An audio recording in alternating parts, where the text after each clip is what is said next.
Good evening, good evening. Oh, what a beautiful morning, oh, what a beautiful day. A gentle jihad is coming your way.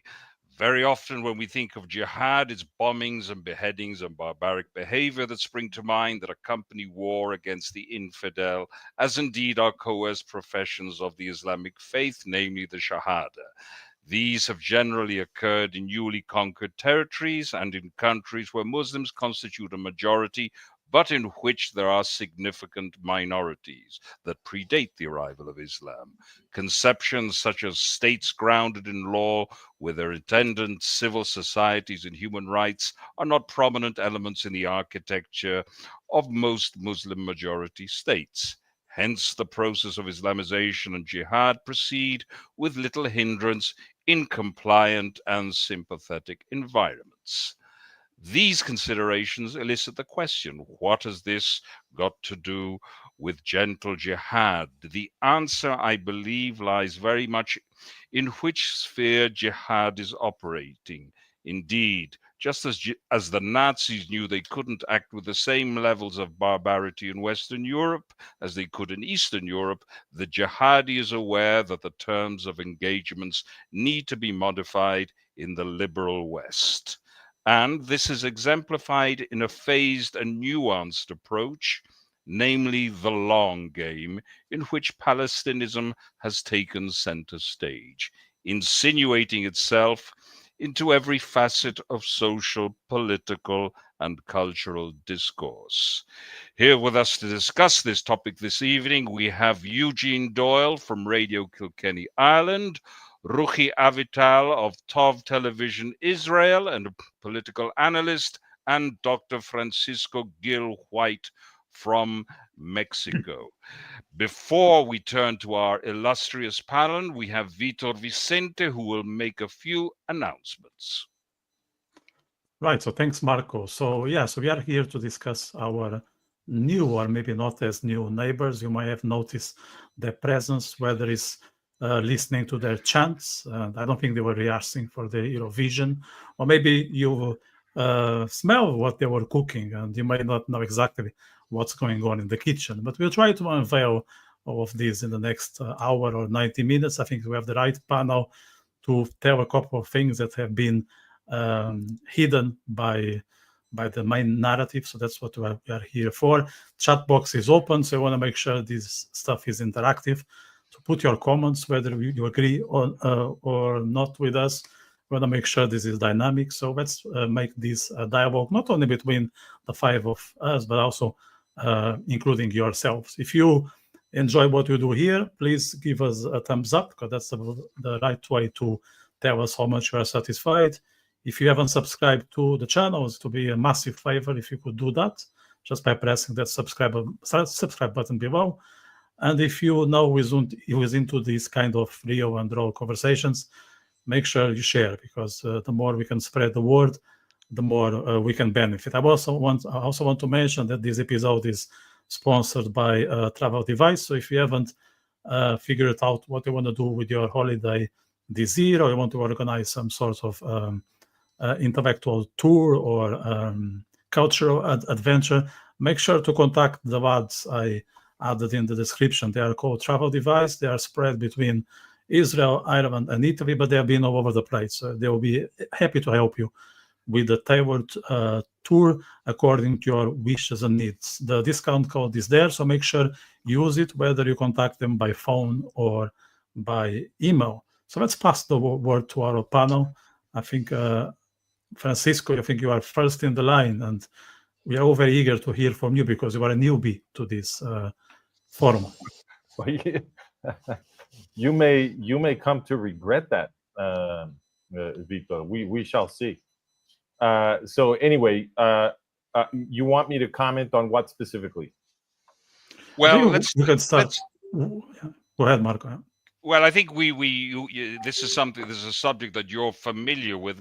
We could start with the fictitious nature of the Palestinist narrative. It's very much a Trojan horse which has been insinuating itself into the discourse in all levels of society, and it has reaped great benefits. Let us be perfectly frank. And as I've mentioned in previous podcasts, it has to a great extent weakened the immune system of many countries, whereby they've become receptive to the notion of a moderate Islam, which isn't necessarily all that moderate, and which is gaining ground all the time in the West. Okay, yeah, I think that's an excellent topic. So this can be approached in different ways. I think one way to approach it is to focus on what other people have called the weaponization of Western values. I think that's a useful approach because Westerners are Judeo-Christians in culture, which means that we inherited our ethical values, our entire ethical outlook from Jewish civilization, from Hebraic civilization. In other words, not just the 10 Commandments, of course, but the entire body of Jewish law, Jewish philosophy, Jewish jurisprudence is what taught the West, which was originally built on a Greco-Roman foundation, right? And that was a psychopathic foundation because the Greco-Romans were absolutely the most oppressive societies anywhere. They had multitudes of slaves. They were institutionally cruel. Even their forms of entertainment were psychopathic. You know, think about the Colosseum. Indeed. Yeah. The idea that you're going to have fun by watching a lion eat an innocent human being in front of you. I mean, this is just insane. So those societies were transformed by the Jews. When the Jews came into the Mediterranean, they started converting the Greco-Romans. They started having a tremendous influence. Of course, that's where Christianity comes from.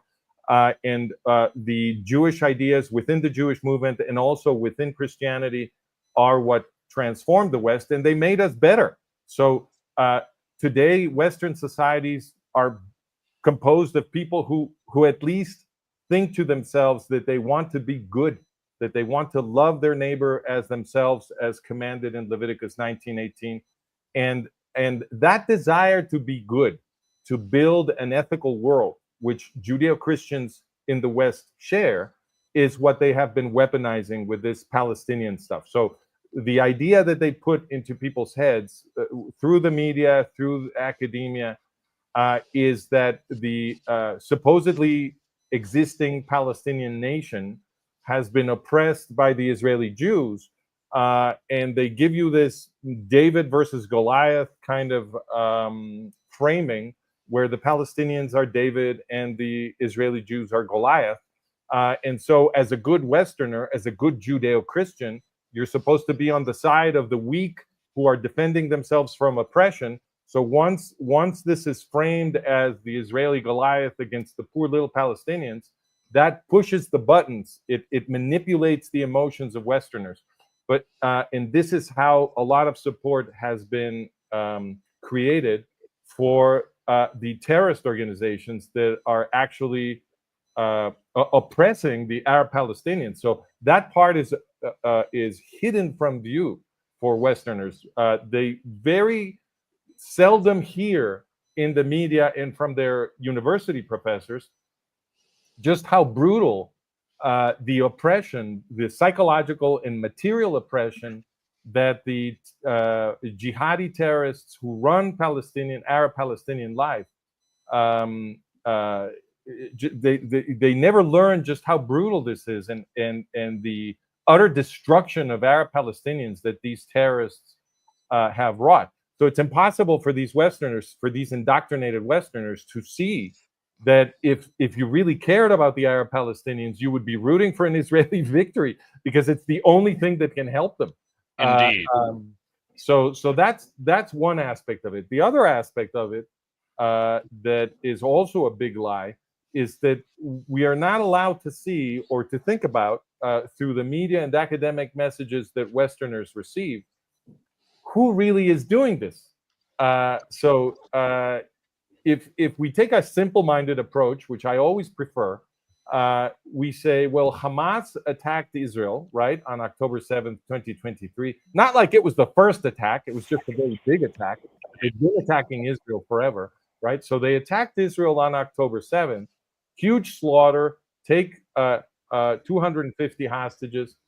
And it is reasonable, it's simple-minded and reasonable to say Qatar attacked Israel because Qatar is Qatar and Iran, because Qatar is the big sugar daddy of Hamas. They've been supporting the creation of the terror infrastructure of Hamas in Gaza. So Qatar is who really attacked Israel. It's the mafioso, it's the godfather in charge of Hamas. But if that analysis is reasonable, then it's also reasonable to say that the U.S. attacked Israel, because the U.S. is the protector of Qatar. The only reason that Qatar is an independent country is that they have the U.S.'s most important military base in the entire region of North Africa, the Middle East, and Central Asia in Qatar, the Al Udeid base. So Qatar effectively attacked Israel from behind a U.S. shield. And that shield makes it impossible, in practical terms, for Israel to go ahead and destroy Qatar, which is what it should be doing. And the U.S. has done everything to continue to protect Qatar, just as it has done everything to continue to protect Iran from an Israeli retaliation. So I think the general model is that the jihadi attack against Israel is a U.S. government policy. And that's consistent with a world of additional factual information. I will not give you the whole list. I will just point out, unless you ask me, but I will point out right now that the only reason we are in this situation right now is that the Oslo process was imposed on the Israelis by the US government. They arranged the Oslo process to bring the PLO Fatah terrorists into the Jewish state. I should emphasize, into militarily strategic territory of the Jewish state, because that's what Judea, Samaria, and Gaza are.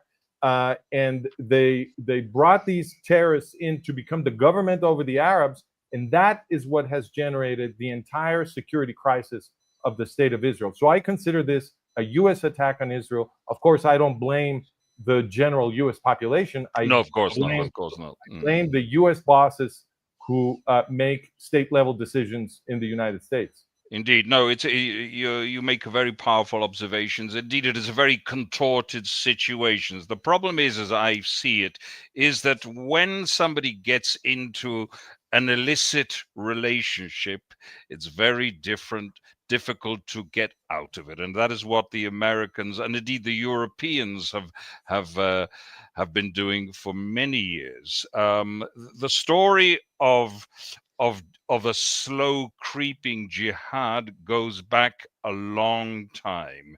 I think of Italy, for example. Italy has an enormous mosque built in Rome in the center of Christianity. Planning permission, I believe, was given in 1974 when there was no significant Muslim population, certainly in Rome, the center of Christianity. And you're perfectly right in the sense that there is a very contorted relationship, and the United States does have a measure of responsibility in this situation. That's not what I said, though. I didn't say it has a measure of responsibility. My claim is that the U.S. is orchestrating the attack against Israel. Okay, you've gone a little bit further. I beg to differ. I think it is very difficult. There are certain elements with the American states, certainly, that have brought... We know for many years that America has had a very long-standing relationship with the Arab states, which precede the relationship with Qatar. Let's bear this in mind. It started even before President Roosevelt's famous meeting on the American warship. It goes back a long way to the oil lobby, which was in action even before the Second World War. So I think it is a very complex and articulated problem. You make some very interesting points, certainly. Let's turn to Ruchie now. Ruchie, what are your views on what has been said thus far, and are there things that you'd like to chip in with? Yes, thank you. Good evening to everyone. Good afternoon, wherever you are. Yes, Francesco has made some very, very interesting points, and you too, Marco, regarding the creeping jihad. I think that one of the biggest mistakes people make in general when faced with this issue is that they try to explain it away in their own terms, and they don't really listen to what the Islamists are saying. They're actually telling us exactly what they plan to do. They never hide it. They always talk about it. In Israel here also, the Palestinians have never, ever hid their true intentions. They have a Palestinian charter. There's a Hamas charter. They both talk about the destruction of the state of Israel. And nevertheless, we have these useful idiots in Israel and around the world trying to tell themselves, first of all, that the Palestinians are seeking peace. Now, anyone who really wants to understand the situation can. You said that the media, the mainstream media, or the echo chamber media of the left doesn't disseminate the facts about what is happening, but rather, we're constantly hearing here in Israel, let's say, for example, regarding the hostages, that there is a deal, but Netanyahu doesn't want to take it. Now, there is no deal. We all know there is no deal. The Hamas has never agreed to a deal, any deal right now. There's no deal on the table right now, but they've never agreed to give up all the hostages in any case. So there's no deal. And if we just listen to them, if we just give them that modicum of respect instead of that bigotry of low expectations where we don't believe them. Oh, they just say that for internal consumption. Yes, indeed, they say it for internal consumption because that's what they really mean. What they say to us is what they want us to believe, even though they'll tell us to our faces too. There's that fellow in England, Chaudhry, or whatever his name is, that Islamist, who talks openly about they're going to take over the West, that Islamists. I saw today, I forgot to write down who the names were, but I saw today this video discussion of a bunch of imams in Europe talking about how they're planning to take over the West in English. They're not hiding it. They're open about it. And we're so stupid. The West is so stupid. They don't give them the minimum respect to just believe what they're saying. Just believe them. I say, if someone says they want to kill you, believe them. Indeed, that is.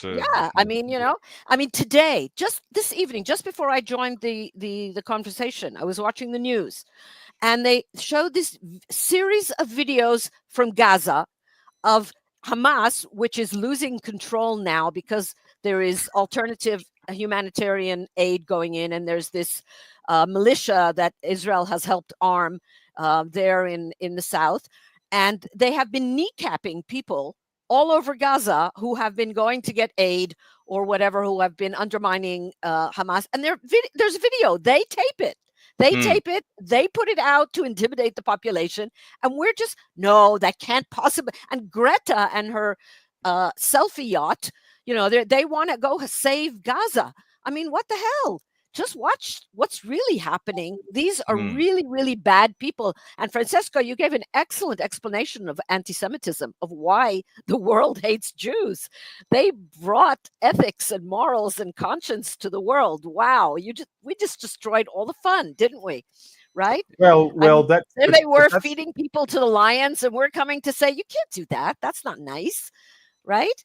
Yes, but ordinary people do love ethics. It's the oppressive bosses that hate it. Of course. But you mentioned Qatar. Of course, Qatar has wormed its way into every part of American society. There are these so-called right-wing broadcasters like Tucker Carlson and other people of his ilk that are obviously in their pocket, or, you know, it's so clear. I mean, he always had this anti-Semitic undertone, always, but it's just come out completely, you know, in your face now. And it's really, anyone who wants to know the truth can find out the truth. It's really not a complicated issue. I mean, they have to make up stuff in order to explain why they're supporting Hamas. They have to say it didn't really happen, that it's AI. Thank God for AI. You know, AI just came out a year before October 7th. So now they can say all those videos are just AI. And who filmed those videos? Hamas filmed the videos. They're proud of what they did. And it's just, it's amazing. It's amazing how people can lie to themselves, how they can continue to convince themselves of the lies if that's what they want. It's really telling you who's who. Indeed, and that's what we're going to try and understand during the course of this podcast. I want to delve into the mechanisms of how this pernicious ideology has informed jihad and insinuated itself, as I mentioned before, into the social fabric of many different countries. Now, you mentioned an interesting word, kneecap, and with that word, I'm going to turn to Eugene, because Eugene and I grew up together in Ireland during the Troubles, in which kneecapping was a traditional form of punishment with the IRA, who of course have political representation in Ireland now through Sinn Féin.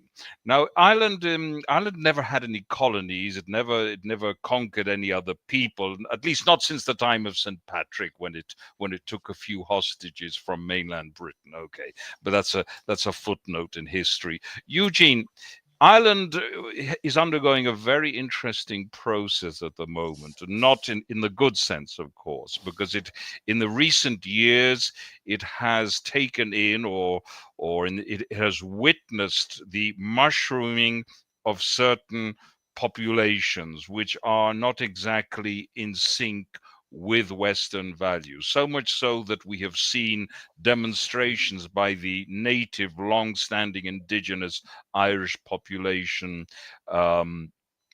in recent weeks.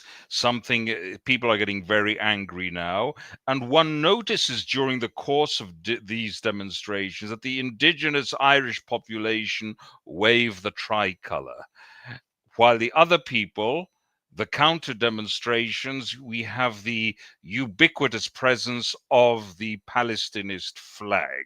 Can you tell us what is happening in Ireland and why the chattering classes have embraced this cause, which ultimately is a flag bearer to all those causes which are inimical to Irish identity and which indeed are worming their way against the social fabric of Irish life? Can you give us a little bit of an account of what's happening in Ireland?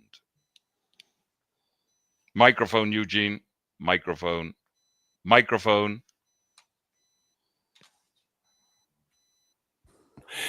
you hear me now? Yeah. Okay, first of all, good evening, Vitor and Marco and fellow guests and viewers.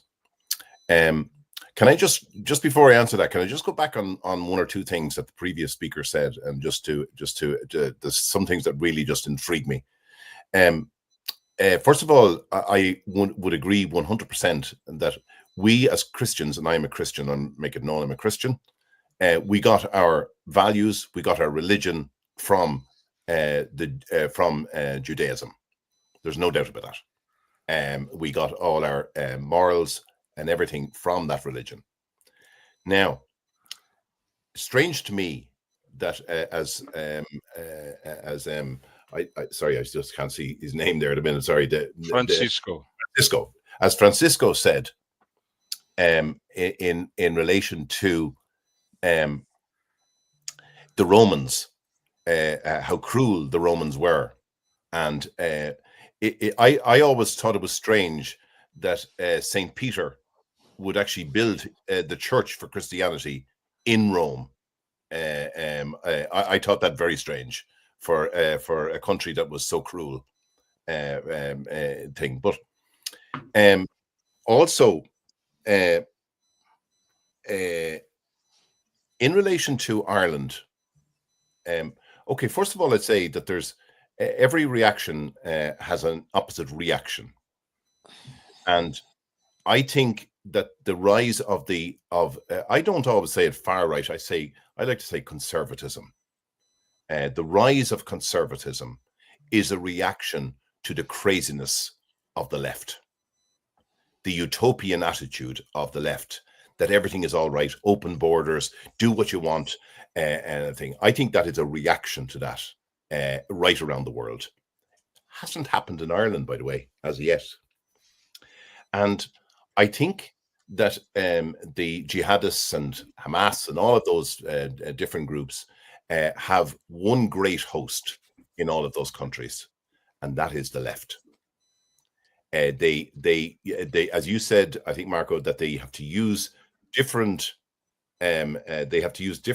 forms in different countries in the West to achieve their aim, and their host in the West is indeed the left. So what you have going on in Ireland is you have an absolute crazy situation. You have a government that is comparing the IRA's struggle with Britain to that of Israel and Judea and Samaria and the Gaza Strip. The two couldn't be further apart. There is absolute no comparison whatsoever in relation to either of them. What the IRA were fighting for in their thing was the colonialism of Britain in Ireland, which it still is, but they now have an agreement that when the majority decide to leave, then they will hold a poll and blah blah blah. And that's what happened to the Good Friday Agreement, and why the IRA are now. I won't say they're gone away because they're not, but the IRA are no longer firing and kneecapping people, which they were back in the day. But what you have here now is you have, if you look into the Parliament here at the moment, you are supposed to have a right of centre party, a left of centre party, and then left. In my opinion, the entire political grouping in the Dáil, bar a few, are now so much to the left now that it's incredible. I mean, for a war that's happening on our very doorstep between Ukraine and Russia, if I was to take out the statistics of how many times Ukraine and Russia has been discussed in Dáil Éireann, that's the Parliament, by the way, in Ireland. If I was to take out the statistics of how many times debates took place on it compared to what is happening between Israel and Gaza, it just, the mind boggles, because as I say, a war right on the very doorstep of Europe, of which I don't believe the Russians are totally to blame for, by the way. But that said, what I can't come to terms with is that there is no difference, and people right is wrong now, and wrong is right. That's what I'm seeing. I just cannot believe what I'm actually hearing. We have politicians jumping up and down about what Israel is doing.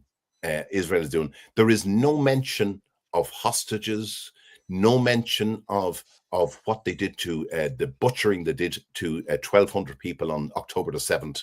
Nothing about that. It's in actual fact, it's only mentioned as it's only mentioned sometimes because they have to mention it and think, but it's quickly got out of the way, and it's back to what business as usual. Business as usual. Now, in relation to this infamous two-state solution, we have politicians here saying that I've interviewed politicians here, and I've said, do you not think you're crazy? I've interviewed the present Taoiseach, the present Prime Minister, and I've asked, do you not think it's crazy? It's the definition of insanity going down the same road, looking for a two-state solution when they do not want a two-state solution.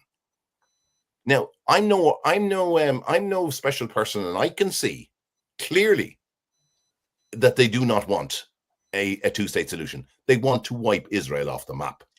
That's what they want to do. Now, if I can see that, I believe that the leaders of this country can see it as well. And the fact that they have chose to ignore it is, in my view, is anti-Semitism. And there's no other word for it. It's anti-Semitism. I can't be any more clear about that. But you mentioned the marches, Marco, that are happening. Yeah, and there's quite a number of them happening. These anti-Israel, pro-Palestinian and pro-Hamas thing, and there's quite sufficient numbers at those different protests. And again, as you said, carrying Palestinian flags, and as someone said there, they were useful idiots. Were being used to spread Islam across Europe, into Ireland as well. You saw what happened. You all saw what happened at the UEFA PSG match there last week, the final, and the trouble didn't begin after the match. The trouble began before the match, during the match, and after the match. So it was nothing to do with PSG winning.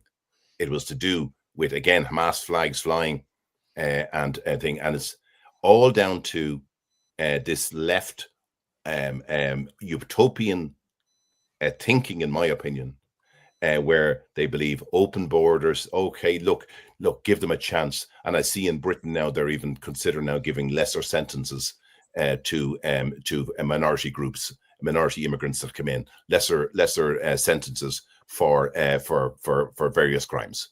So, I mean, that is just the definition of insanity. They have blasphemy laws now in England. Yes. They sentenced someone to prison for burning a Quran in England. What the hell? Yes, the country that invented freedom, modern freedom, is now sinking very rapidly. It's captured. It's completely captured. And they've they've arrested people standing outside abortion clinics, Christians standing outside abortion in their heads. They're arresting people who aren't even near the entrance of the hospital. They're also arresting people for sending out memes that the people in power don't like. This is literally a creeping Nazi situation in the Third Reich. They've literally defined terrorism. I saw it today again. You see so much stuff go by. I don't even remember where I saw it, but it was an official document of the UK government stating there were 3 definitions of right-wing terrorism, and one of them was believing that the immigrants want to take over the country and destroy freedoms. So even when they do. Even when they do. Even when your belief, you're a right-wing terrorist, matches reality, you're still a racist. Yeah, can I just make 2 other points before I hand back to Marco or whoever? One of them is in relation to the left in Ireland. I mean, Ireland is no different, in my opinion, than anywhere else in Europe where you see the right being elected in. You saw the Polish president there being elected last week. What's the difficulty in Ireland at the moment is that any of the conservative parties that are out there are absolutely a joke. They're just a nothing thing. It requires, and it will happen, that some charismatic person will take a lead of a party, because Ireland is open to a right-wing party, and I believe that to have it will bring balance to the conversation here, which is not happening at the moment, because it's all the one. I forgot my other point, Marco. If you want to go back, we can go back to Eugene, you. let me just ask you something before we move on. When you mention conservative parties in Ireland, which parties are you referring to? Because I have some struggle in identifying conservative parties in the current climate. No, they don't even feature on a radar. They've ran people in various elections, but they don't even feature as parties as such yet. They're mainly individuals. A lot of them are, but they certainly would not. They certainly would be just. They wouldn't have a chance of getting a seat at an election. Yep, understood. What I'd like to do is I'd like to shift, however, the conversation back to Palestinism being used as a beachhead for jihad in Europe. I think we need to focus on this. And Eugene, I think Ireland is a very important case study, because within a very short period of time, the Muslim population has mushroomed. The construction of mosques or cultural centers has mushroomed. It's a repeating and recurring pattern which we see throughout Europe.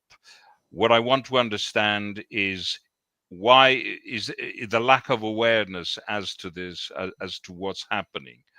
I want to understand the mechanisms. What's your view on that? Ireland all of a sudden finds itself with a proliferation of mosques. Italy, for example, I know, for example, mosques were being started. The enormous great mosque in Rome was built even before there was a significant Muslim population. There's something happening which people haven't really joined the dots here. I'm just bouncing the ideas of a number of you here. Anybody who wants to take up this subject, please go ahead. Francisco. I have a problem with the question. So, as I usually do, because the questions we ask usually contain a premise that prejudges the answer. So here, for example, you're saying you would like to get a sense of why there is lack of understanding, which already asserts that there is lack of understanding. I don't think this describes the world we are in. I don't think the ruling elite in Ireland, or the ruling elite in Britain, or the bosses in France, Italy, Spain, etc., have a problem with understanding. Or the globalist organizations. I believe they are traitors. And I believe they are very consciously pushing jihadism, just like the bosses in the United States.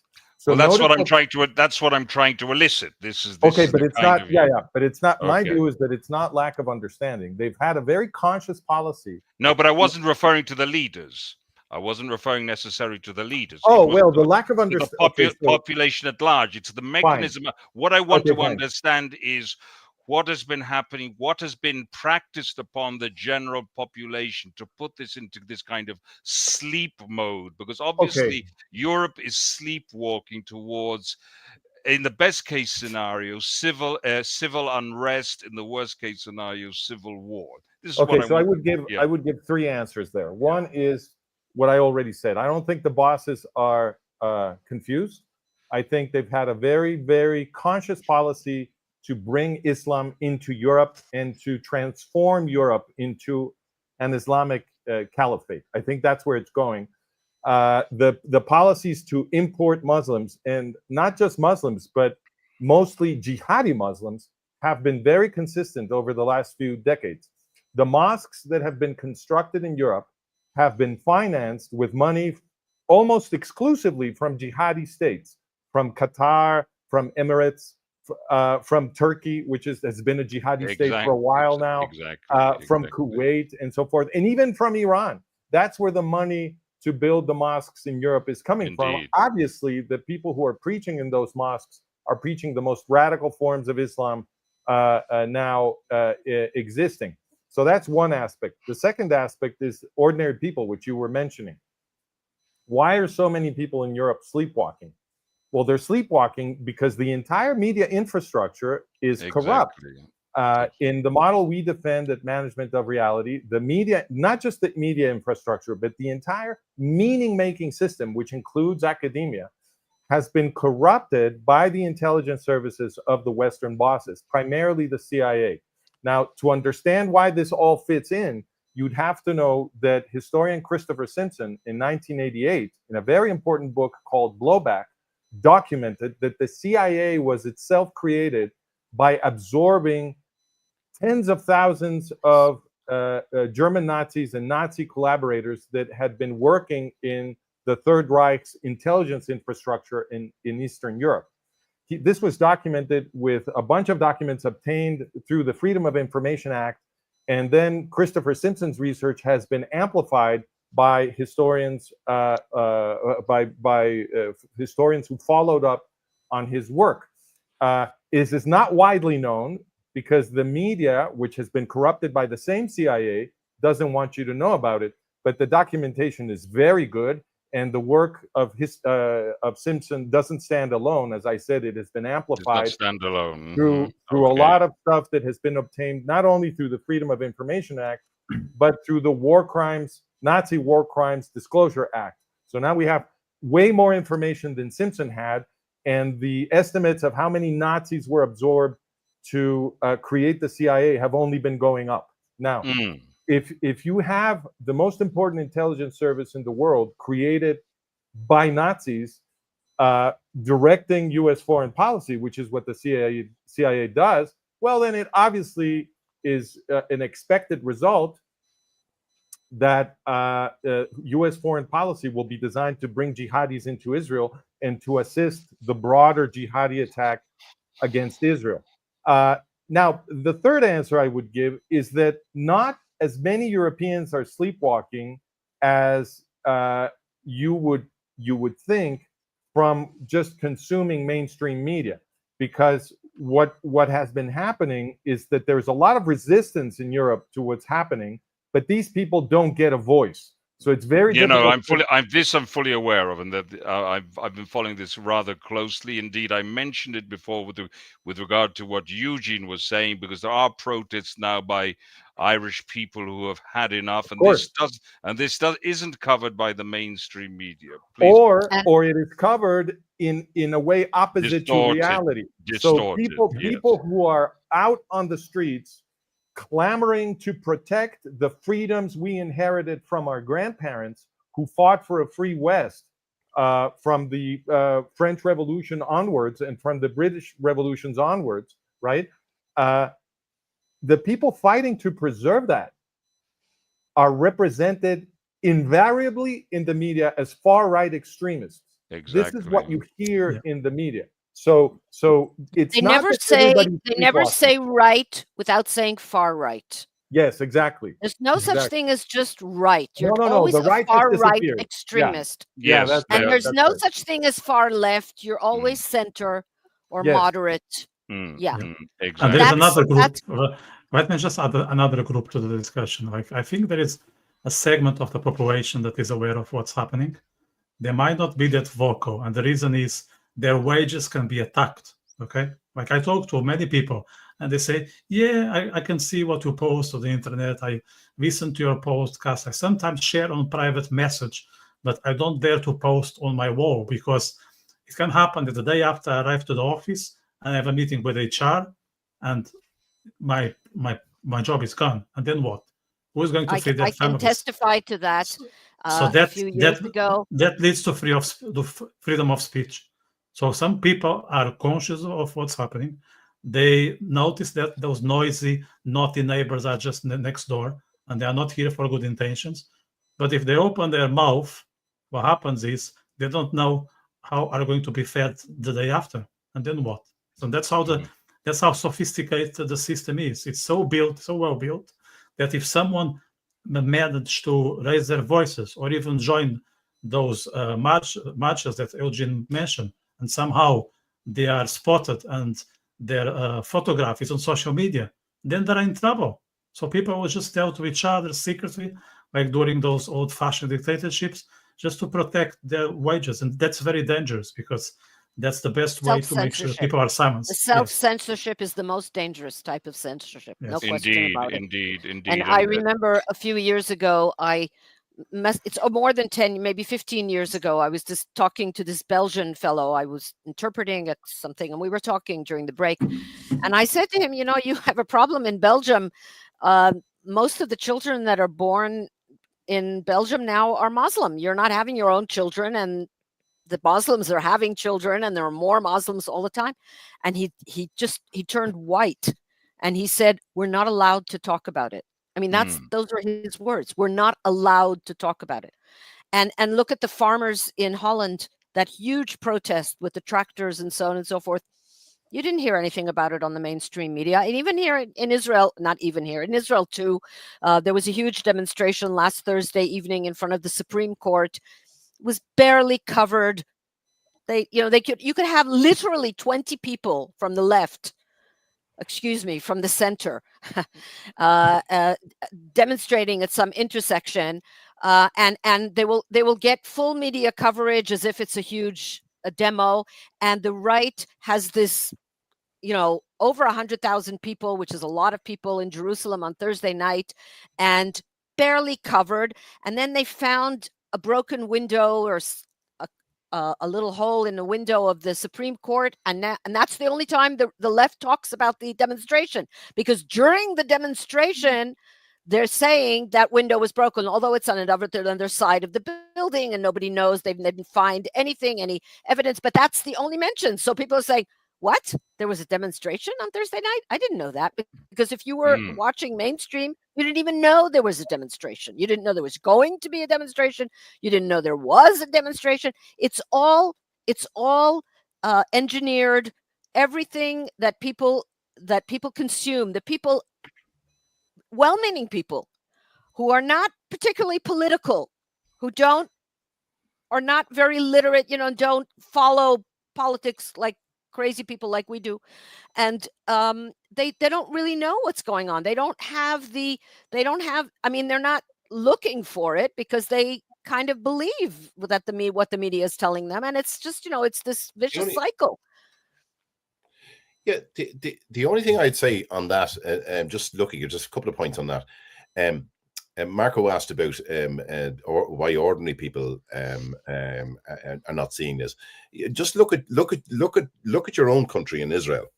I have great admiration for what I'm looking at over there at the moment, I have to say, because when you look at the different polls that have happened since October the 7th, there's a major shift to the right from the left, right? That would appear. I would say if Netanyahu ran again, I'd say there's a possibility he could actually get it back in again, because one of the reasons for that is that you at least you have some elements of a conservative media and a left-leaning media. You have some balance. We do now in Ireland. Yes, exactly. What I'm saying is, and that is absolutely critical. In my opinion, that's critical to bringing balance to the conversation. In Ireland, we don't have that. The only semblance of any kind of a conservative media at the moment here is an online paper called Gripped, by the way, which is not pro-Jewish either, which annoys me, but it is a conservative paper or online paper. Well, are they at least anti-Jihad? It's difficult to know at the moment. Difficult to know. They don't. It's difficult to know. I kid you not. Conservative? What are their conservative positions? They're conservative. What I'm saying is they will tackle. Just leave out the Israeli question for the moment. They will tackle left-wing policies that are coming up from left-wing parties, including this crazy immigration. Now, including the immigration. They have raised the craziness of the immigration right through. You're familiar with this, Vitor, aren't you? Gripped? Yeah, I'm actually a bit surprised, Eugene, and sorry to disagree, but to my best knowledge, like the main person of Gripped, John McGurk, is very much pro-Israel. Like, and he is it's almost like Trump to the Republican Party when it comes to the Gripped. He is the one sending the directions to the Gripped. So unless something happened in the last 2 weeks, maybe I'm wrong. Okay, I mea culpa if I'm wrong. Or maybe you are referring, sorry, Eugene, if you are referring to the other newspaper, the online paper, the Liberal. This is the Liberal is disgusting, and I will say it on camera. The Liberal is a good example of being anti-migration and being anti-Israel, and they have the right label to be called far right, and that's the test. That's the test. When they are anti-immigration, they're anti-Israel. That means they are far right, like the Saudis and all this tribe. So the Libero, I'm saying it out loud, and I have a couple of exchanges with the head of I the agree Libero, with and I would call Vitor. them far right. I agree with To Vitor. my I think best the knowledge, Eugene, and I haven't Yeah. checked. I haven't checked the page for a But week. that's okay. Maybe No, I'm outdated. Huh? and I think they are with us. Just in case, I'm delighted to hear that. I'm delighted to hear that because I just haven't seen any pro-Israel articles on it. That's the only reason I'm saying it. I haven't seen them myself, but then I don't get to look at it every day. So, but they are definitely some semblance of a conservative paper. There's no doubt about that, and that's welcome in Ireland because there is a lot of people who won't, as you said, as you guys said earlier. There's a lot of people there who do actually see what's going on. They see through they see through. You've frozen, Eugene. You've frozen. There's a little, yeah. Well, just to fill the space, I want to say I agree Go with ahead. Vitor that the diagnostic issue is people's position on anti-Semitism. That's the diagnostic issue. So if people on the right have an anti-Israel or more clearly anti-Semitic position, then you know they're far right, because those people don't even pretend to care about the Arab Palestinians. They're just expressing their anti-Semitism. On the left, anti-Semitism is disguised. Sometimes it's the disguise has really been thrown away, but for a while they were using this disguise of concern for the Arab Palestinians. Passion, but now that they're attacking Jews all over the world, it's become pretty clear that they're just anti-Semites. And there's two things I want to say about this in relation to Israel, and one of them may not be popular, but I'll say it anyway because it's just how I feel. Every time, and don't get me wrong, and I'll tell you why I feel like this. First of all, my heart goes out to the families and indeed the hostages that are still in captivity, including those remains that's still there. They do actually go out. The next part of my thing will think I'm not, but I am, because every time Hamas refuse a deal, I am exhilarated, because it means that Netanyahu can continue going, because what is essential in my opinion here is that Israel wins this war.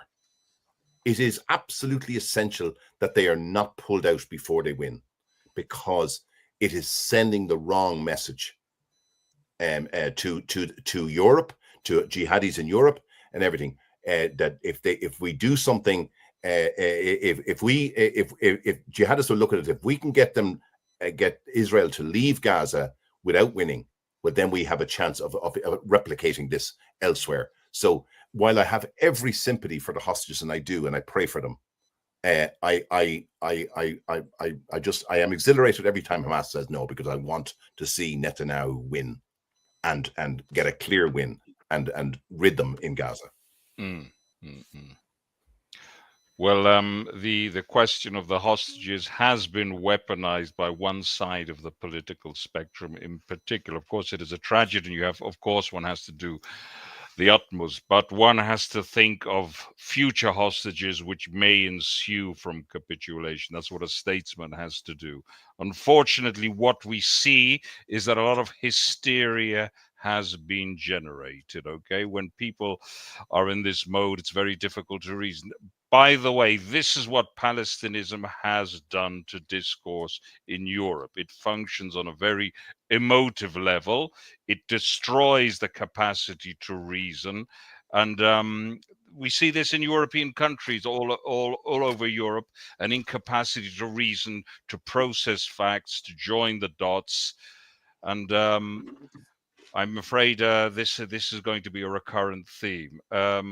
Francisco, I think go perhaps ahead. we should explain what Palestinianism is for our viewers, if there are people who are not clear on what it is. Fair enough. Well, it is basically the construct. Do you want to do Ruchie, or do you want? Go ahead. Go ahead. Give your understanding, and then I'll give mine. Palestinianism is the view that says that Israel is a settler colonial state rather than a state established by indigenous Jews in their homeland, in their native land. So if you are a Palestinianist, then there's only one solution. The only solution is the destruction of Israel, because the Palestinian so-called refugees, who are now in their, I think, 5th generation of refugees, there's never any talk of resettling them anywhere else in the world, or of finding any solution other than bringing them back to where Israel is, from the river to the sea. Palestine will be free. That means that Israel cannot exist. And as you very correctly said, Eugene, earlier, they are not interested in any two-state solution. They want one state that will be here. You know what? They don't even care if it's a state. They never really want a state. All they want is to destroy Israel. They could have had a state untold number of times. When Israel was offered a state in 1947 for the first time, you know, by the UN partition decision, it was just a terrible, terrible map. It was just impossible. And for Israel, the man who would become Israel's first president, Chaim Weizmann, said, "Give me a state the size of a tablecloth and we will manage." And the Palestinians have been offered a state untold number of times in various sizes and scopes, and they have always turned it down, because what they want is not a Palestinian state alongside Israel, but instead of Israel. And that is, of course, something that there are too many useful idiots in Israel who don't understand that, as well as outside, even well-meaning people like the philosopher Henri Bernard Levy, who visited in Israel last week or 2 weeks ago and gave a talk, and it was in the newspaper afterwards. And he said, "I support Israel even though Netanyahu is the prime minister." I mean, that was his. And he talked about the two-state solution. I mean, God, man, where were you on October 7th? You've forgotten already? Yes, and the answer, unfortunately, is yes. The answer, indeed. unfortunately, is yes. He has forgotten, and too many people have forgotten. And there are a number of influencers on Twitter and so on in different places that make a point of constantly reposting videos of October 7th, because people have cooled down. People don't want to think about that anymore. Even here in Israel, there are too many people who are, again, they're a tiny, very, very loud, vociferous minority that have a very large proportion of the media. It is not the general population. I think the general population has exhibited a lot of healthy instincts since October 7th. It's a lot of come people, round. as you It's said, come have round. moved to the right, have a good, healthy survival instinct and understand what is at stake. Unfortunately, in the media, and a lot of former IDF generals, too many to mention, but just, and former prime ministers and former chiefs of staff and all kinds of, it's just unbelievable, have been talking about that Israel has to give in. Israel has to capitulate to Hamas and accept all their demands. And God, man, don't you understand what's at stake here? Our future, the future not only of Israel, but of the whole Western world. As Geert Wilders said just yesterday, I believe, in Holland, when he broke up the government, he said Israel is fighting on the front of Western civilization. And yes, that's exactly what's happening. True. Go ahead, Francisco. Yeah, I think we have to all make an effort to stop speaking of these bosses as if they don't get it. These people are smarter than absolutely. us. They are running countries because they are smarter than us. They have access to the best information. They have huge bureaucracies that capture and analyze information. Excuse me, I have to interrupt you. They're not running Israel, thank God. Thank God they are not running Israel. Who do you because think I'm talking about? Get it. I was mentioning all these generals and former prime ministers here in Israel. And they get it. They know what they're doing. Well, then we disagree, because I believe the people running Israel right now are running it into the ground. The way they've been fighting this war is designed to murder Israeli soldiers, not to win the war. The war in Gaza could have been won in 2 weeks. Instead, the people running Israel have been supplying the enemy, and they have been pursuing a policy where they take a town and then they evacuate the town they already took. Yes, So then- that is true, Francisco, to a certain extent. You have to bear in mind that even the best people with the best intentions have been sucked into the Oslo Again, I disagree monster. with the premise. I don't think this premise should be foisted on us every time we discuss this. The intentions of a person cannot be known. You can only hypothesize about their intentions. Therefore, I'm we not should talking about not their we should not intentions. assume they have good intentions. I'm I not don't talking think. about- I'm I not don't talking think- about their intentions. Hold on just a second. Go ahead. I don't think the bosses running Israel had good intentions when they brought the terrorists into militarily strategic territory. But this is beyond any shadow of it. I'm talking about what has become subsequent to that. You have to understand that we have layers and layers and decades of people who effectively have controlled the state, and which Donald Trump basically, in this, he's made a good analysis of the deep state and convergence of power. Well, I don't think Donald Trump is fighting the deep state. Again, I'm not saying he's fighting. I'm not saying he's fighting it. I'm saying he's made an analysis which works. There is such a thing as a deep state, a parallel state, which has controlled the state of Israel for many years. Even people with the best of intentions have to struggle with a pernicious judiciary, which has been putting a spanner in the works. It's not just, there are also economic interests. Bear in mind that there are very big players within Israel who have in commercial business interests in Judea, in Samaria, with the PA. Okay, but with a respect, very messy situation. with Go ahead. respect, I feel like I'm listening to a response to an argument that I haven't been able to make yet.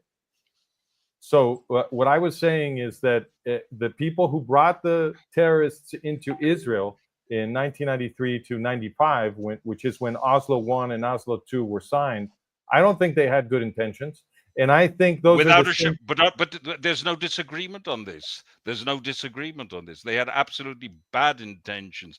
Their intentions were, in essence, to sign a pact with the enemy rather than to allow the patriotic, traditional Israeli to win.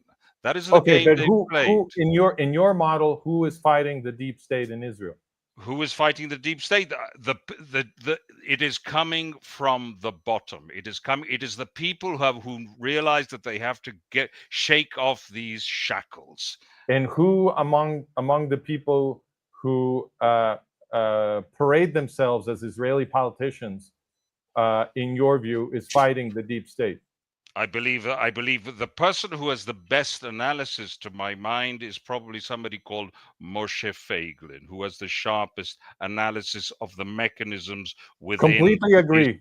The Israeli. I believe he has the sharpest analysis, but this is not to detract from other people who are in the Knesset now, because it's a situation that we have to turn around, but unfortunately it can't be done once. Now, I agree absolutely about the way the war should have been fought. Of course, that's on a theoretical level, but we have to bear in mind whom we had running the security services for a very long time and how difficult it has been to get rid of them.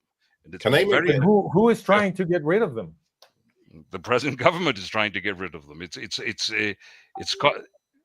Go ahead, Eugene. So I want to make 2 points in relation to because they very much in line with what we're talking about here.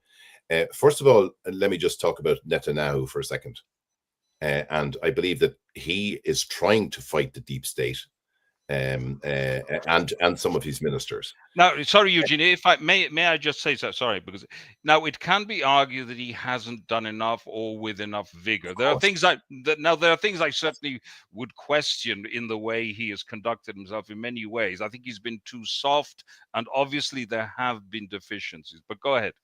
Yeah, no, I was going to say that too. But I do think in a world where there is very little leaders, very few indeed, very few leaders in the world now. Yeah, I believe that he actually I think is. what you said is right. They're also very little. A lot of very little leaders. No, that's right. He's exactly. I was just trying to. There are many little leaders. It was grammatically incorrect, descriptively true. Yeah. But I do believe that Netanyahu's legacy, if he continues the way he's going, he will. A leader doesn't have to be liked by everybody, but he is doing something that needs to be done, that should have been done a long time ago. However, I mentioned one host earlier on for jihadis and Palestinism, and that was the left in Europe and around the world. The other host that we shouldn't forget, and which is really held Israel back so much for so long, is the UN. The UN. The UN. I mean, when I hear Guterres, when I hear him,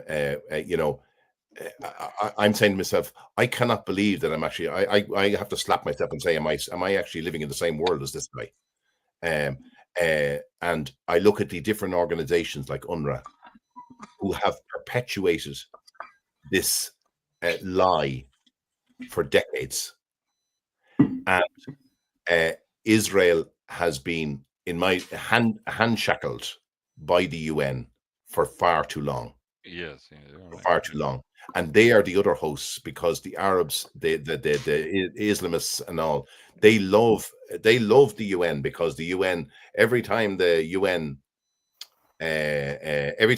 criticize Israel, it's a goal for them, and that's another group that needs to be sorted out at some point in the future as well. Absolutely. I just want to, sorry, Eugene, before I forget, I know when I'm interrupting your train of thought, I apologize.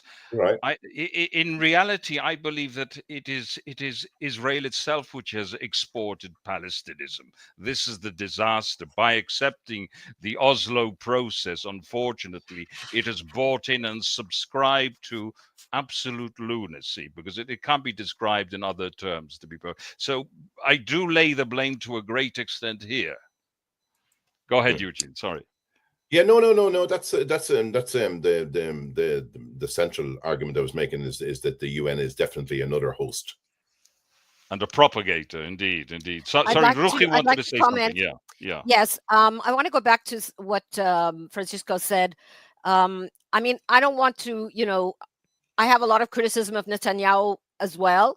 However, I just want to point out that Netanyahu is attacked from the left and the right. He's obviously attacked from the left, that I don't have to explain. But he's also always been attacked by the purist right, by the people like Moshe Feiglin, for whom I have a great deal of respect, but for whom everything is, and you, yes, everything is black and white. Okay. And we know that life is not black and white. You're right. And politics is a very, very complicated art of compromise.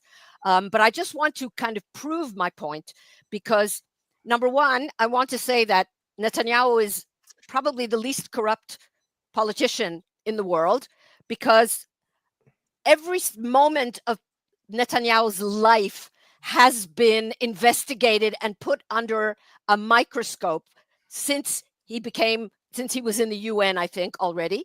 And if all they could find were these paltry, I don't know, champagne cigars and stuff like that, if that's all they can find, then he must be pure as the driven snow, because they've been looking really, really, really hard. I mean it. Yeah, and on the other hand, Netanyahu knows, and this is stated, not insinuated, not hinted at, but stated very clearly. There was an article just a few days ago, I think in Haaretz, but I'm not sure, by a very highly respected jurist by the name of Manny Mountner, who said that if Netanyahu would just accept the two-state solution, we can make the trial go away. Okay. And this has been said if he would just do what Ariel Sharon did, and just give in, they would make it all go away. There's no question about it. And he's not doing that.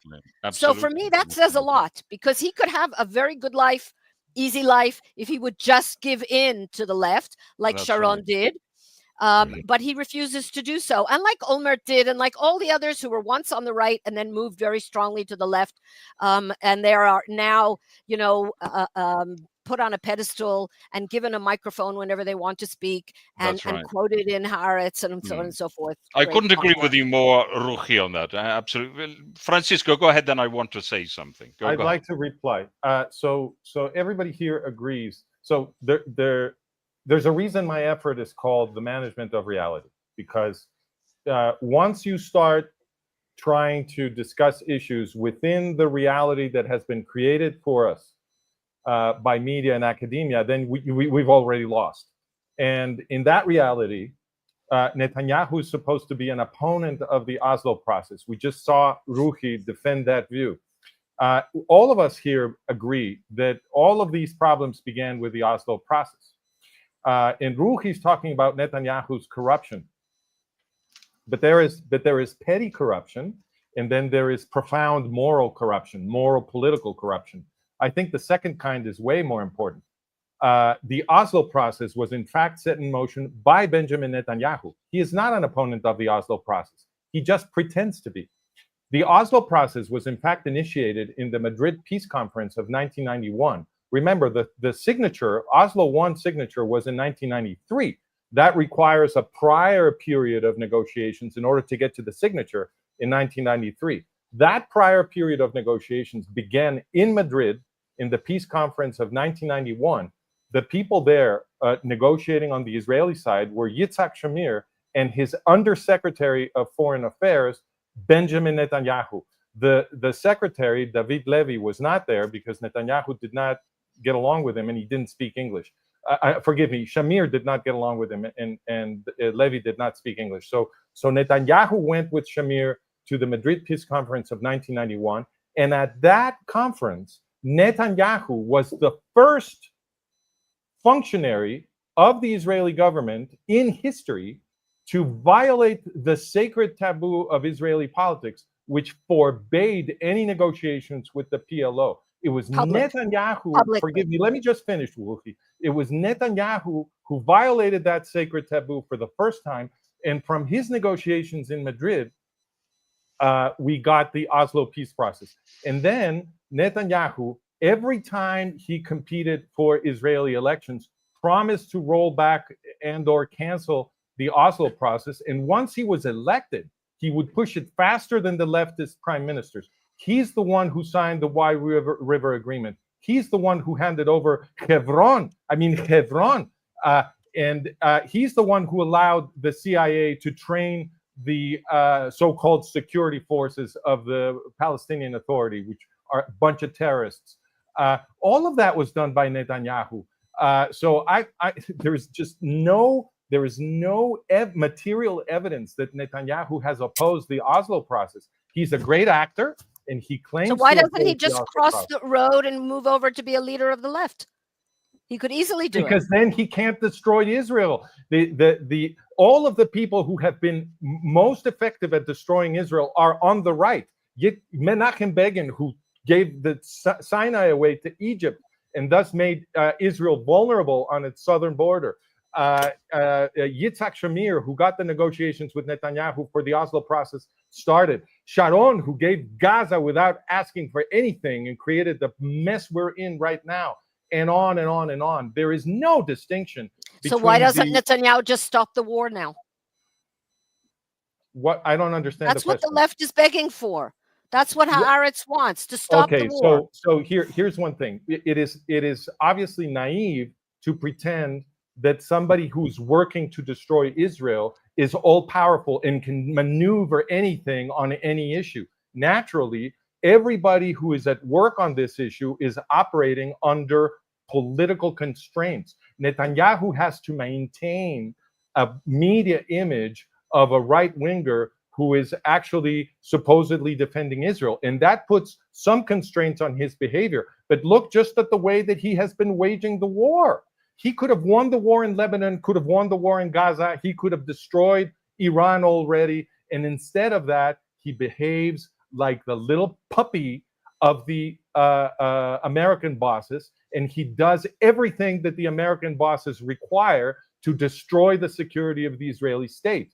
And people on the right, in Israel, forgive me, because this is the management of reality. people on the right in Israel have been cleverly sucked into the position where they feel they have to support Netanyahu. And this is what will destroy Israel, because Netanyahu is not defending Israel. What the purists on the right, like me, are saying is that the only way to defend Israel is to liberate ourselves from this mirage where Netanyahu is supposedly an Israeli patriot. He is exactly the opposite. And the reason we are in this situation is that Netanyahu has been running Israel for so many years. I think your analysis is a little bit flawed, to say the least, with regard to Netanyahu. Netanyahu is somebody who fought for Israel on numerous fronts. He has a pedigree. His father was a great Zionist. He's an heir to that tradition. He's not his father. He's not his father, but he's an heir to that tradition, and he functions within that that narrative. should be judged on the merits of his behavior. Hang on a minute. He's somebody who's fought for his country. You say, of course, we can all agree in theory that Feiglin is right, and in theory he is right. The only problem is Feiglin wouldn't have been elected. The person, and now with all my criticisms for Netanyahu, and certainly he has his faults, he's the only one who kept the ship afloat. Now hang on a minute. Of course we can disagree, but the fact you cite the Madrid Accords were a very precarious situation. They were very much in the wake of the George Bush government, the father. Okay, subsequent to the Iraq war, where the Israeli government were put under a great amount of pressure. And basically, Shamir and Netanyahu were involved in a stalling process. Now, there was no official contact with the PLO. There wasn't official contact. That's irrelevant. It is relevant, because you said it was illegal to hold official. No, I didn't say that. I said it was a taboo. Yeah, but the premise is that there are always back channels in every conflict, even the British with the Nazis. Now, the idea of territory for peace has long been floated in Israel. It's a very flawed process. It's a very flawed idea. But you have to bear in mind that Netanyahu and very many well-meaning people on the right, who perhaps didn't have the strength to withstand the pressure, inherited a very bad situation. Now, you're right to the extent that Menachem Begin made an absolutely ridiculous, he entered into an absolutely ridiculous agreement with Egypt, which I've certainly always opposed when it was very unfashionable to oppose it.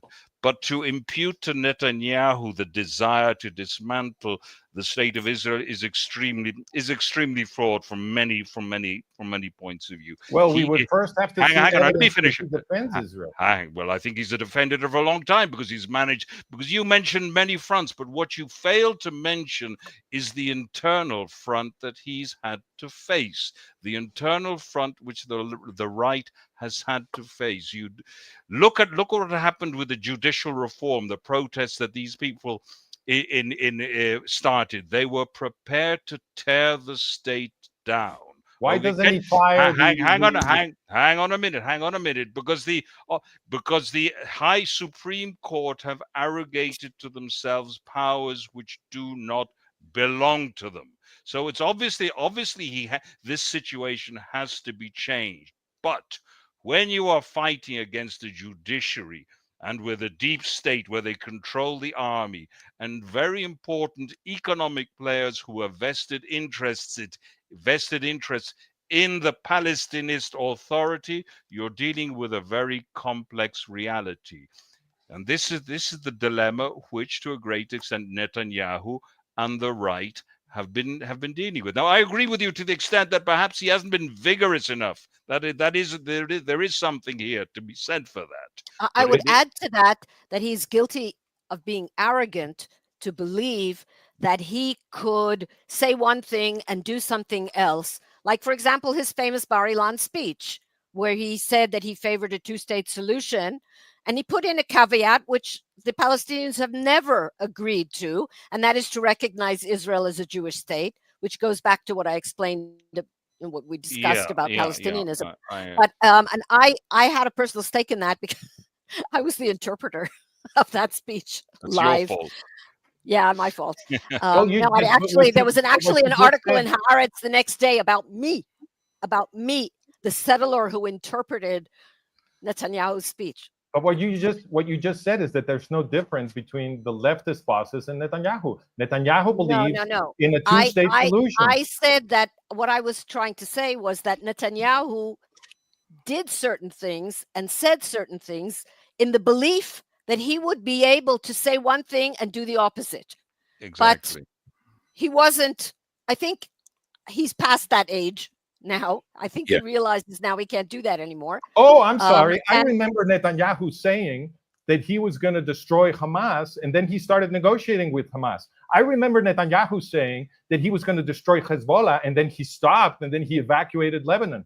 I remember Netanyahu saying that he was going to destroy Iran, and then even though all of Iranian air defenses were taken out without losing a single Israeli fighter pilot, he didn't go ahead and destroy Iran's oil and nuclear infrastructure. So I think Netanyahu is quite capable of saying one thing and doing another. In fact, he is quite capable of saying one thing and doing the precise opposite. But you make a very good argument for Netanyahu, because in the sense what you do is you state that he has to fight on numerous fronts. He is juggling many balls. There's no other country in the world that has a hostile enemy south, Egypt, Syria, Lebanon, Iran, Yemen, the European Union, the United Nations. This is the reality that and Prime Minister an internal front and the that is internal made up of a fifth column of Ex- some Israeli Arabs,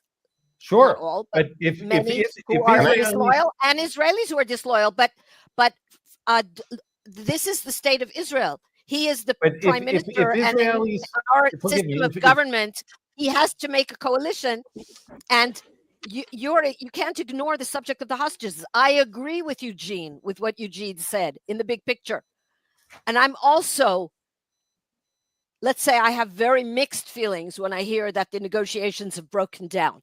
Because on the one hand, I absolutely agree with Eugene that we're fighting for our existence and we can't stop.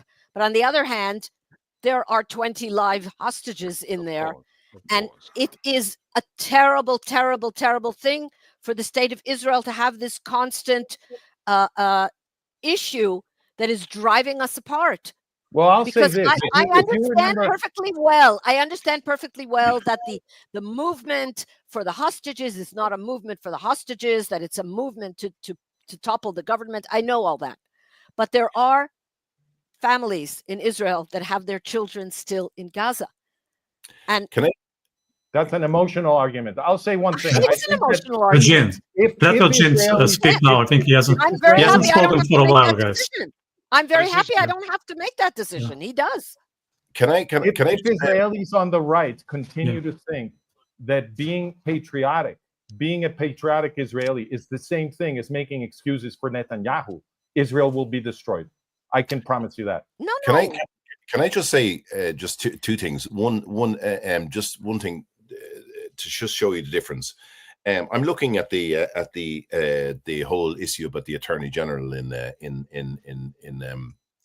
Israel at the moment, and I'm absolutely just flabbergasted at how an Attorney General has so much power in their country. If you take and I'm going to come to Netanyahu in a second, but if you take Ireland, a small country, it has a government of 15 or 16 ministers. It has an Attorney General that's part of that cabinet.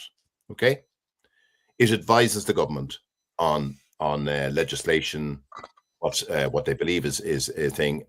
Either it's he at the moment. He believes it's lawful or it's not lawful.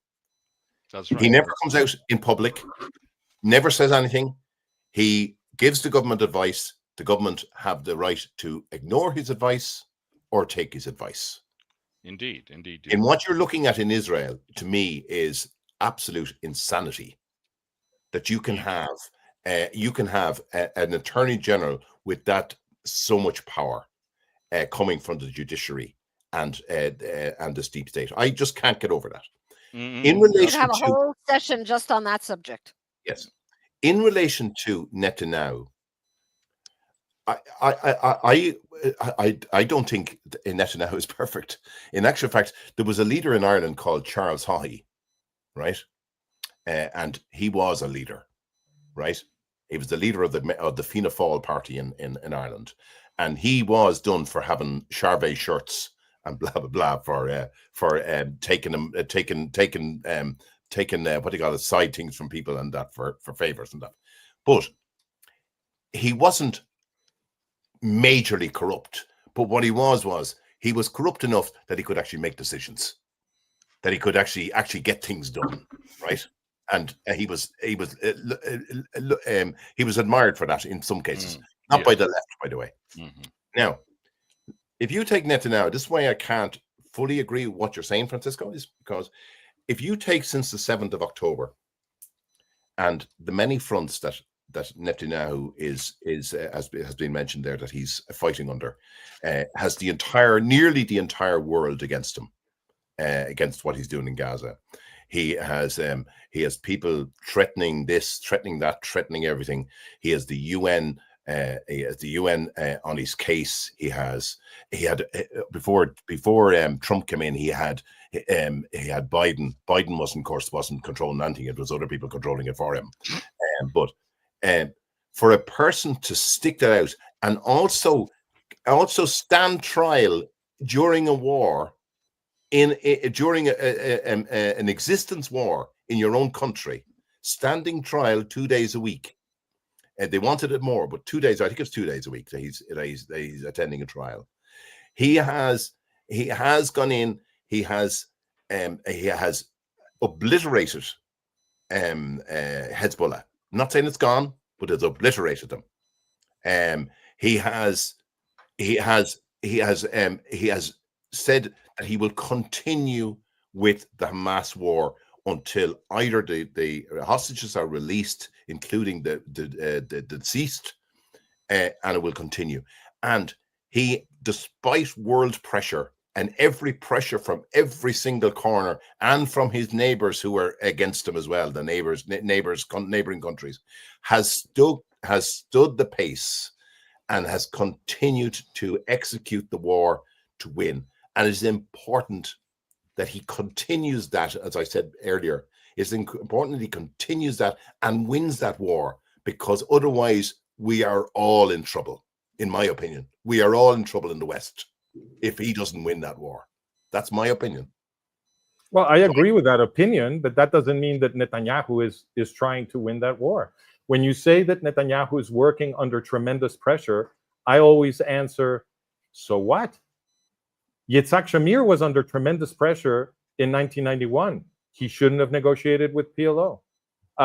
Rabin was under tremendous pressure for signing the Oslo Accords. He shouldn't have signed them. Ariel Sharon was under tremendous pressure when he gave up Gaza. He shouldn't have given up Gaza. Who cares about the pressure?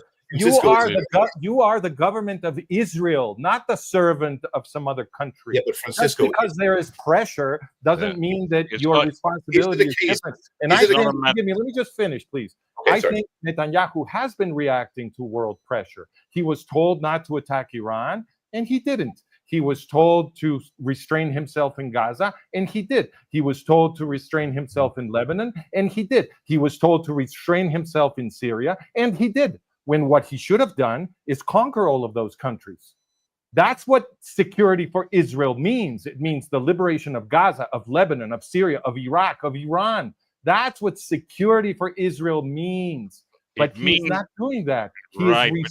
He is behaving like the little puppy of Joe Biden and Donald Trump. That's what his behavior is like. You have to have the equipment whereby you can carry out such operations. And if he had gone into Gaza trying to win, he would have won in the first 2 weeks. If history isn't made of ifs, if he'd had a different leadership in the army, if he'd been warned about October the 7th, he can fire the generals. He can't fire. Why don't you? Oh, really? You could see with which ease he could fire the generals and the head of the Shabak and all these other people and the attorney Attorney General. No, in Israel we're living in a contorted situation. Of course they deserve to be fired. That's another matter. They deserve to be Netanyahu fired. deserves to be fired. They deserve, but that's the electorate that does that. That's the electorate that exactly. does that. That's Exactly. the electorate. Of course, that we're dealing the situation in the abstract. We can say Moshe Fagin is right. I agree with him from an ideological point of view. The fact of the matter is, he wouldn't get elected at the moment. He wouldn't get. Maybe he doesn't get elected because you keep saying he can't get elected. No, it's got nothing to do with what I say, because I actually voted for him in the primaries. I'll have you know that as well. That doesn't mean he can't get elected now. If you understand, he can't get elected. If you understand the would political never- If that's climate, what you never believe, get then in. you'll make it true. That's a self-fulfilling No, prophecy. no, it's not a self-fulfilling Let's prophecy. be realistic.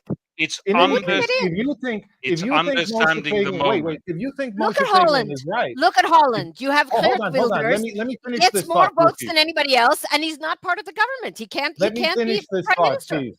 If you think Moshe Fagin is right, which is what you just said, then you should all try to make him as powerful as you can in the Knesset, whether he becomes prime minister or not. That's another matter. Of course, I agree with his analysis of the situation. Okay, I believe Israel has. You and I can agree till the cows come home. Israel has been too timid for many years. I agree with you. Israel should never have given back the Sinai desert. It was pure folly. I wouldn't have done it. Okay. I wouldn't have pulled out of Judea and Samaria in any shape or form. I would have maintained a presence in Lebanon. I can assure you, I believe that this is what we should be doing. Unfortunately, we have to contend with other human material at the moment. I believe things can change, but it doesn't happen overnight. I believe there is a historical process in course. I believe it is in train, but it doesn't happen overnight. It takes a realization. I'd like to see Fagin more involved. Absolutely. I subscribe to a great extent with his analysis.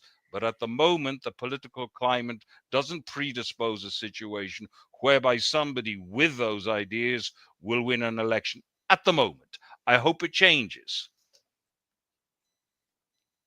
Go ahead. Well, it's not going to change if we confuse patriotism, if we confuse Zionism with making excuses for Netanyahu. I'm not making. Those are not the same thing. Nobody's making excuses for Netanyahu. It's you all are. No, you all are. No. It's not an excuse. I've told you on many things. I didn't agree with him. The Hebron element. Of course, I was against. But you talk about the pressure on him as if it matters. I understand the pressure on him as it is now. I didn't agree with his position on the pressure has always been Hang on a minute. I didn't agree with his position on Gaza either. Gaza, he was a little bit too ambiguous for my liking. Okay, let me be perfectly frank with you. But let's bear in mind the situation at the time. Gaza happened because there wasn't a full realization of the dangers. I went to all the demonstrations against the so-called disengagement in 2005. But unfortunately, the heads and the minds of the people were somewhere else. Not the people. The majority of the people, unfortunately, they couldn't summon up the moral strength to stop the process. Well, if you will give me just 1 minute, Marco. You can have 2 minutes, 3 minutes. Okay, good. I want to make clear just how easy it was to defend Israel from the world pressure that Israeli bosses are always supposed to cave to. In 1991, when the pressure began to go sign Oslo, the Israeli prime minister could have convened a press conference. Yitzhak Shamir could have convened a press conference, a live press conference, so that people can't edit what he's going to say. And everybody would have shown up because Israel is front page news all over the world. So if the prime minister had said, I have an important announcement to be made concerning peace with the Arab Palestinians, or the effort to produce peace with the Arab Palestinians. You see, I didn't even use the word Palestinians. You see, that's fine, but don't please. What I consider.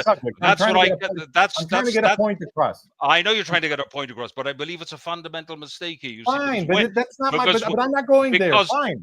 Because when you do that, you shape reality with which you're so concerned. Fine. So peace with the Arabs. So the prime minister could have said, we are being pressured to sign a peace agreement with the Arabs. We will never do it because PLO Fatah was created by a top leader of the German Nazi final solution, and they themselves are the creators of jihadi Iran. And he could have made all of the evidence available. And remember, Oslo 1 was approved in the Knesset with a 2-vote margin. Oslo Absolutely. 2 was approved with a 1-vote margin. Without If the a Israeli please let me finish. If the Israeli bosses had communicated to the Israeli people in the context of that pressure who PLO Fatah really was, instead of pretending with the rest of the bosses of the Western world that PLO Fatah had seen the light and had abandoned its weapons and would now negotiate peace in exchange for territory, if they had told them the truth, if they had said, look, we're being pressured, but we will never sign because these are the Nazis and these are the Iranians. If they had explained that to the Israelis, the 2-vote margin would have gone the other way. In fact, nobody would have voted for Oslo. That's quite possible. What you say is quite possible had they been more explicit. I couldn't agree with you more on that. The mistakes have been made. Absolutely. It's not a mistake. It's not a mistake to keep information from the Israeli people. That's not a mistake. The Israeli bosses knew you're this. right. You're right about that. I agree with you that this should have been in the public domain. There's without a shadow of a doubt. That's treason. Not to tell the Israelis that you're bringing in the Nazis and the Iranians into militarily strategic territory of the Jewish state created to protect the Jews from genocide. That's treason. That is Oslo. That was treason. It was Netanyahu who did it. No, it wasn't Netanyahu. It was no. The left did it despite knowing that. Both the right and the left. Yitzhak Shamir and Netanyahu began it, and Rabin and Peres and Balin and their friends finished it, but they all did it together. Nobody told the Israelis we're bringing in the German Nazis. Mistake, but Shamir and Netanyahu were railroaded into it. Shamir was railroaded into it, and he shouldn't have agreed. He wasn't railroaded. All he had to do was convene one press conference, and it would have been over. One press conference. You're saying that the people running Israel don't have the balls to have one press conference? They're not leaders at all. Get rid of them. You're not going to change. Somebody who really wants to defend you. You're not going to change reality with one press conference. Yes, you would have.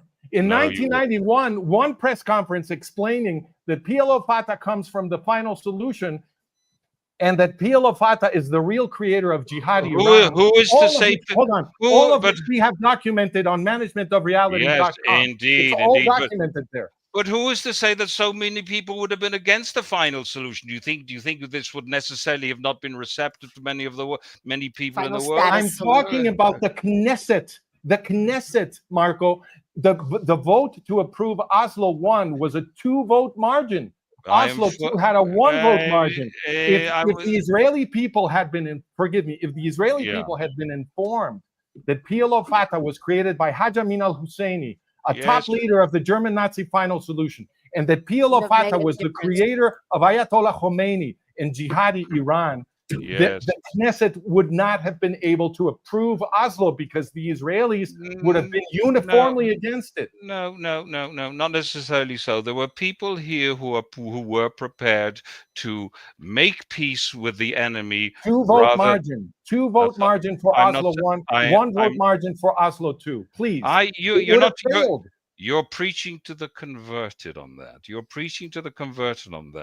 The fact of the matter is that there were people here who were prepared to make peace, in inverted commas, with the enemy rather than maintaining a unified front in Israel. You had a similar thing during the Lebanon War. Israel was winning the Lebanon War, and then the left started organizing Shalom Akshav and scuppering the whole effort. The PLO were destroyed. They were destroyed in Lebanon. Then the left got together. You're making my case. If the PLO had been destroyed, and they come from the German Nazis and they created the Iranians, then that information would have caused all Israelis to reject Oslo. We know that. At that time, there was no Channel 14 and there was no media. You're making my point to me. You're making my point to me. At that they time, lied to the Israelis.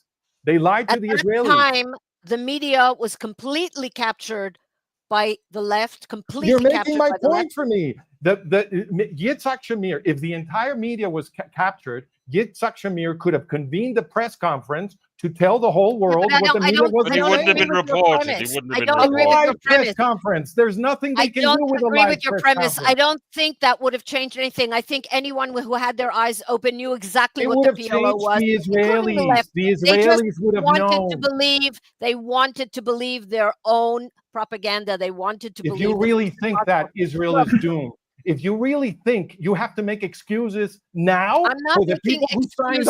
Oslo, I'm not you're going making to be excuses. destroyed.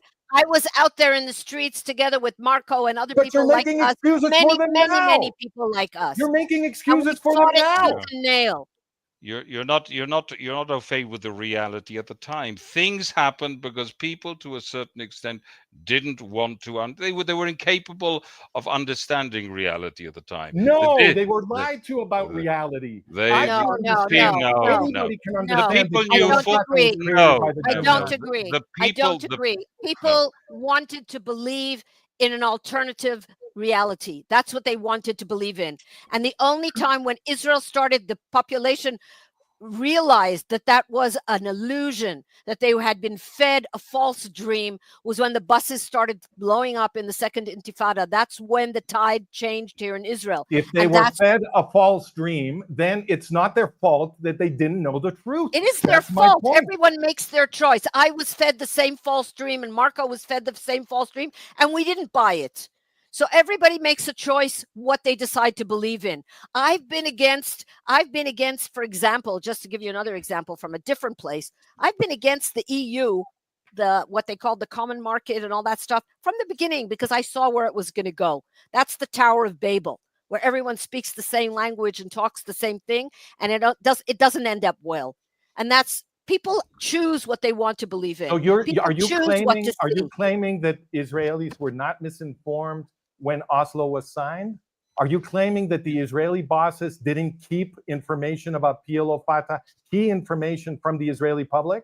Are you claiming that when Oslo was signed, the Israelis were told that the German Nazi creation, PLO Fatah, the same organization that created jihadi Iran, was going to be brought into militarily strategic territory of the Jewish state? It was explained to them like that? Everybody Is knew that that. what you're claiming?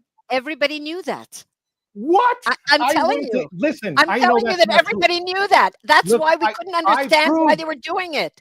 We all Ruchie, knew I that. proved that was not true. Years ago, I went to Israel, about 12 years ago. I went to Israel to give lectures on the history of PLO Fatah. And in my audience were all the leaders of the small right-wing movements that are professionals of defending Israel from Iran and from PLO Fatah. And none of them knew, one, that PLO Fatah had been created by Haj Amin al-Husseini, a top German Nazi leader of the Final Solution, and two, I that think PLO that Fatah... everyone Wait, who please wants let to me know finish. history knows that Haj Amin al-Husseini was the founder of the Palestinian National Movement. And if I'm not And mistaken, that he I led think the PLO Final Fatah was Solution. created by the That's the part KGB. they don't know. They don't know he was running the death camps for the Nazis. That's the Of course part they they know. don't know. No, Of they course don't. they I know. went. Ruchie, Folks, I went to Israel sorry to give cut you off. lectures Sorry on this. to cut you off, but I think we have material here for another episode. I think it's at this point I wouldn't Or drag 5. in this topic, or 5. We can do another series, which is fine. So I think it's a positive note that there is room here for discussion. And I would tell the viewers this: I think it was proven in this episode that we are not an echo chamber. So for those who are listening to us, now we made Well, but clear they that we should stand. know that I love That we Ruchie. stand. I'm talking. that we stand for free speech. It's mutual. Okay? We have multiple voices here, a lot of disagreement, and it was fine. So I think that's a lesson for other forums out there. We can see a lot of disagreements. We can see people talking at the same time, but that's just the nature of debate. There's nothing wrong with that. So just want to highlight that, and I want to thank all the participants. I think you all add a lot of Let me just say one thing. Let me just add angle. one thing. I don't think there's a moral disagreement. There's a disagreement on perspectives as to how things develop. But the moral questions, the underlying questions, I think healthy. general. It's a healthy. I think there's general. It's a healthy and human convergence. disagreement, which is totally fine. So Healthy and productive. yeah, and very productive, very productive. So I just want to. And you will not get this on any other platform. Yeah. Maybe on the Eugene's upcoming platform. Yeah, Maybe that. So, just as an advertisement here. yeah. Not be- so, yeah, so I just want to thank all the participants for joining us tonight. Yeah, because it's getting late. Let's call it tonight. Thank you. So you are always welcome to be back. You're always welcome to disagree and share your points of view. So as Francisco said, there is material enough for another 5 episodes, if not more. Ruchie, you're more than welcome. You were here with us. Ruchie, let's roll the R's. Marco, please Marco. hold on your Hebrew lessons for Wednesday when we meet in person. Okay.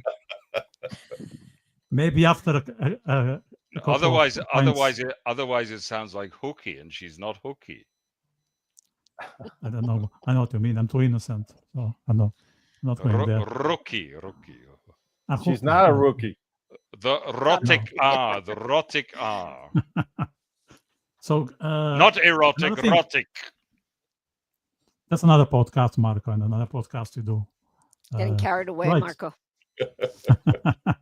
Right. Another thing I want to say is, so if you haven't been to Israel, I think after this discussion, you'll be very keen.